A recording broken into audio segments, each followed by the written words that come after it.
There's a major clue that our 10 rabbits have enjoyed their first month in our warren.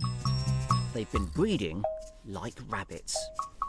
Led by head buck Thumper, the two squabbling males have already sired 7 litters between them. Hazel is the top female. And like nearly every adult doe in the warren, she has a litter of her own. There really is something quite enchanting and magical about this rabbit's nest. It's pulsing with young rabbits. At 2 weeks, these 7 kits have reached the next stage of development. They belong to Pipkin. And despite only suckling from mum for 3 minutes a day, they've matured rapidly. You see, rabbit milk is one of the most nutritious in the animal kingdom. They've gained sight, can now hear, and they weigh 5 times the amount they did at birth. And now that their fur is fully developed, they can leave the warmth of the nest and take their first few steps.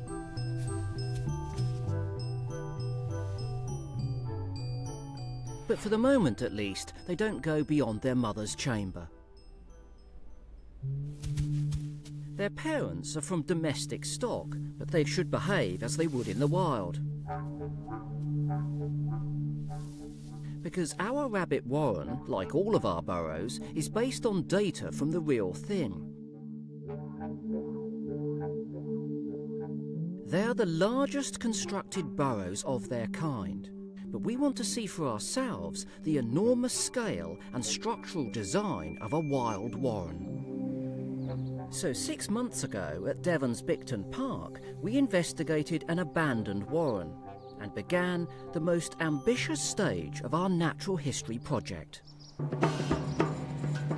Battling one of the worst winters on record, we filled the empty warren with 10 metric tons of liquid concrete. And then left it to set. Now in spring, we're beginning the biggest wildlife excavation of its kind ever attempted in Britain. When we've finished, we'll have the most detailed picture ever of the rabbit's secret subterranean world. It's going to take another week to reveal every corner.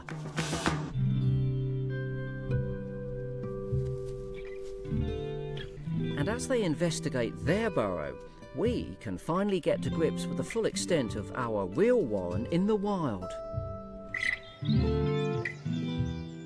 I've returned to Bicton Park, where the excavation of our concrete cast is now complete.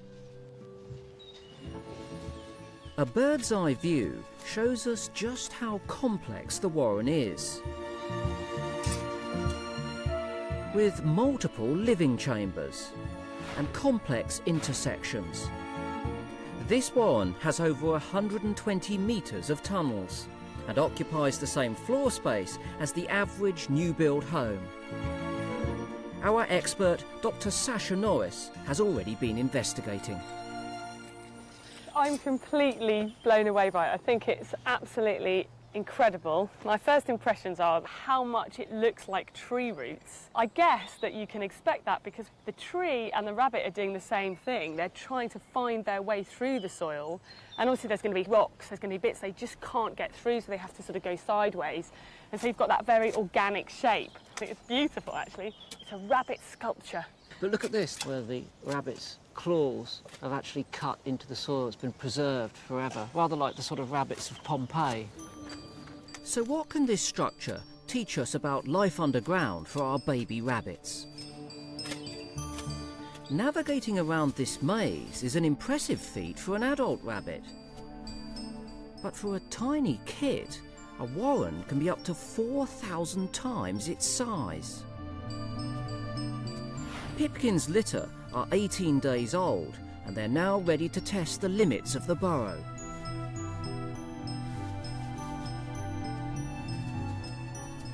They've left their chamber, and they venture out into the adjoining tunnels.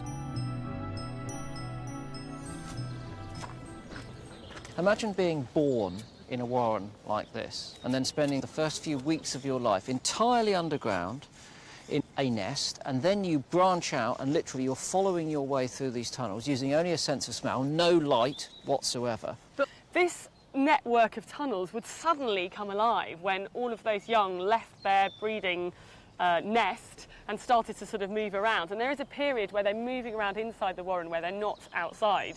So then it would become like a sort of a bunny bundle, seething, a bunny bundle party underground. As Pipkin's litter explore beyond their home chamber, they encounter other unrelated rabbits for the first time. In this rabbit nursery, all of the kids play together nicely. The same can't be said for their overprotective parents. Hazel and the other females have chosen nest chambers, and they defend them fiercely. Under stress, territorial mums can even kill kits from other litters that stumble into their path.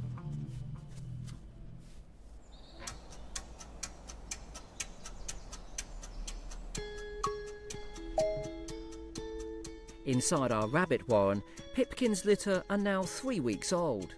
They're much more adventurous and they're ranging right through the whole warren. They're exploring, getting to know this place like the back of their paw. But why? In our burrow, the kits are safe from predators, but they don't know that. Their wild instincts tell them to get to know every inch of their warren, for a very good reason.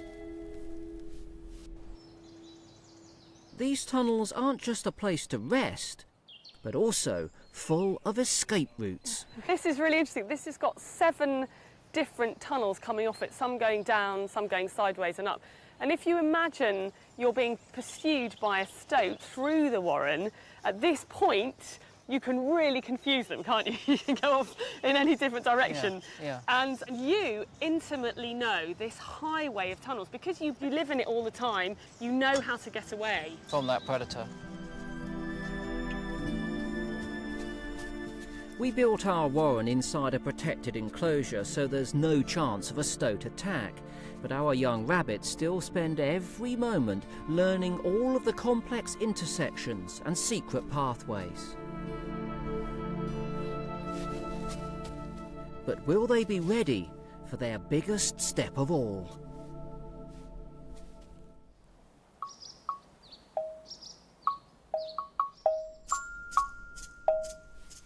Back at Burrower Central, Pipkin's litter are now nearly 4 weeks old.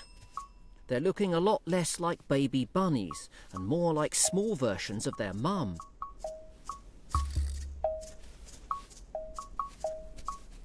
And these physical features are vital to their survival above ground. The big moment has arrived. Pipkin's young are as ready as they'll ever be to undertake the journey they've spent the last 4 weeks preparing for. With Mum Pipkin leading the way, they venture into the outside world.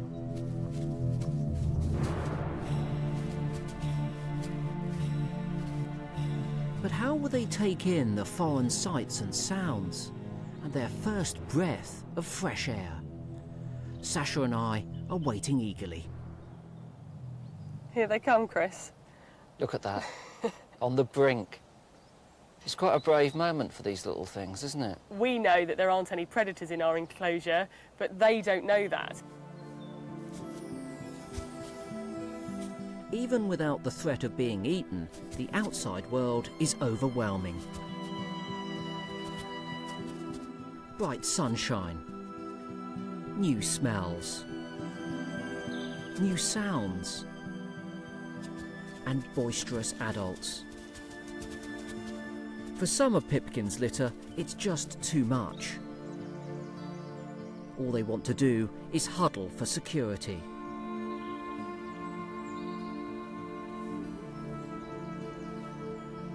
And Mum Pipkin is on hand to reassure them. Look how attentive she is here. She's head up the whole time. She's not feeding at all. She's looking around, constantly vigilant, and then occasionally she's thumping away there to warm them. And they're all in a little tight cluster as well, aren't they? Which is exactly what you'd want. The kids don't just look to Mum for protection. This is interesting. We've seen them grooming one another in the warren, and now when they're out there, they're all looking after one another. That's a way of forming affiliations with other rabbits, so they don't just groom their own family, they also groom other litters and other adults. This is how they tell each other that they're part of a group and maintain that group. It's a behaviour called allo-grooming. You see, physical contact builds bonds and secures friendships so everyone can watch out for danger. Because outside the warren, security for a rabbit is a case of safety in numbers. The more rabbits there are, the more eyes, the more ears. Therefore, for the individual, the more time spent feeding. Now look, they're taking their first fresh meal, if you like. Because up until this point, they've been fed on the mother's milk. And what's interesting is they actually learn the right types of food to eat from the chemicals that are inside the milk that they drank when they were in the warren. So it's almost they know the flavour and they can go out and then pick up the scent and eat that to get them going. That's right, yeah, and they know that those plants won't be poisonous because their mum ate them and survived. I wonder what it's like, though, that first bite of a fresh leaf.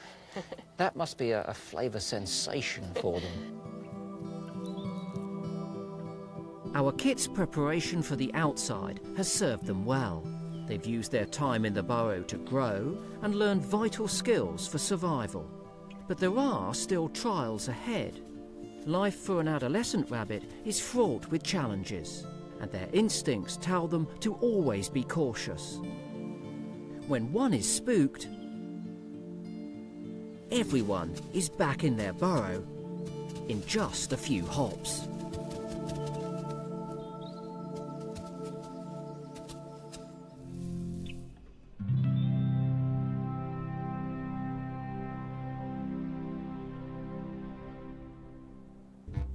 Next time, how will our rabbits cope with a warren that's full to bursting?